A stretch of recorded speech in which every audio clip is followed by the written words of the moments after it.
একটা প্রশ্ন আজও আমার মনে ঘুরে বেড়ায়। তুমি কি আমাকে ধ্বংস করার জন্যই আমার জীবনে এসেছিলে? কারণ যেদিন তোমাকে প্রথম চিনেছিলাম, সেদিন তো ভাবিনি তুমি একদিন আমার সবচেয়ে বড় কষ্টের কারণ হয়ে যাবে। আমি ভেবেছিলাম তুমি আমার সুখ হবে, আমার শান্তি হবে, আমার সব না পাওয়া পূর্ণ করে দেবে। কিন্তু আজ বুঝি আমি যাকে নিজের পৃথিবী বানিয়েছিলাম, সেই একদিন আমার পৃথিবীটা ভেঙে দিয়ে চলে যাবে। জানো, তোমার চলে যাওয়াটা আমাকে যতটা কষ্ট দেয়নি, তার চেয়েও বেশি কষ্ট দিয়েছে তোমার বদলে যাওয়াটা। যে মানুষটা একদিন বলেছিল কখনো ছেড়ে যাব না, সেই মানুষটাই কোনো ব্যাখ্যা ছাড়াই দূরে চলে গেল। আজও মাঝে মাঝে নিজেকে প্রশ্ন করি, আমার ভুলটা কোথায়?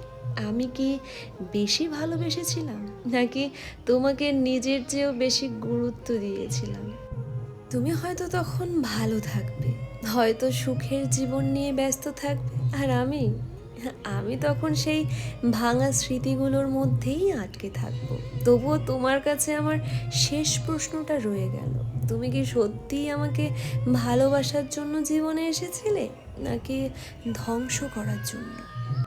ভালোবাসাটা না হয় নাই দিলে, শেষে গিয়ে মুখের হাসিটাও কেড়ে নিলে। স্মৃতির শ্মশানে দাঁড়িয়ে এক নিঃস্ব হৃদয়ের হাহাকার।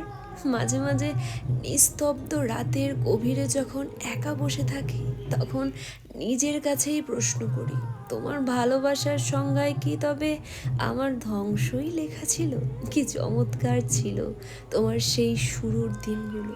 কত মায়া, কত আবেগ, আর কত সহস্র প্রলোভন দিয়ে তুমি আমার এই সহজ সরল মনের ভালোবাসার বীজ বুনেছিলে। আমি তো ভেবেছিলাম পৃথিবীর সমস্ত সুখ বুঝি আমার হাতের মুঠোই চলে এসেছে।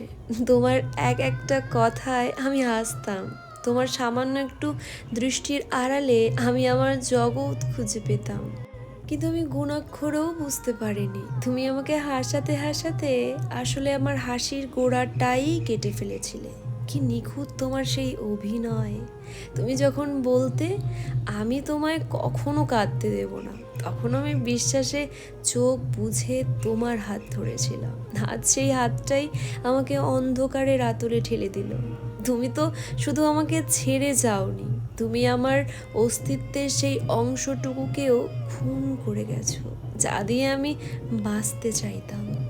আচ্ছা, অন্যের হাত ধরার আগে একবারও কি মনে পড়েনি তোমার জন্য অপেক্ষা করা মানুষটার কি হবে?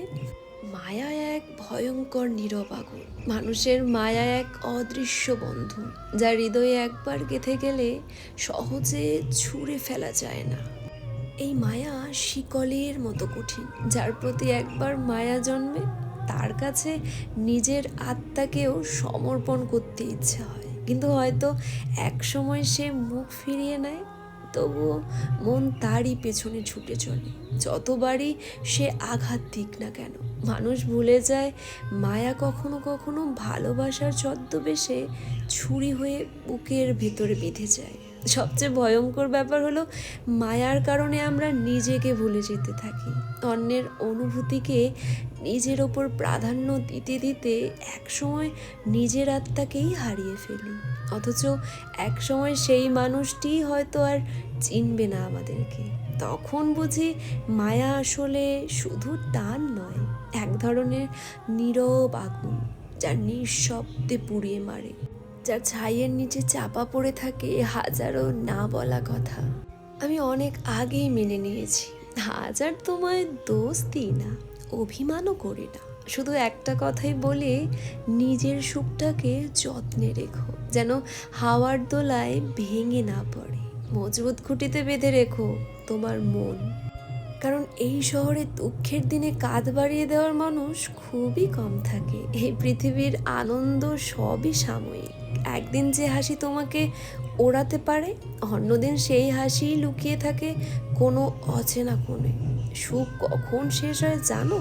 যখন নতুন কোনো সুখ জন্ম নেওয়ার সুযোগ পায় না।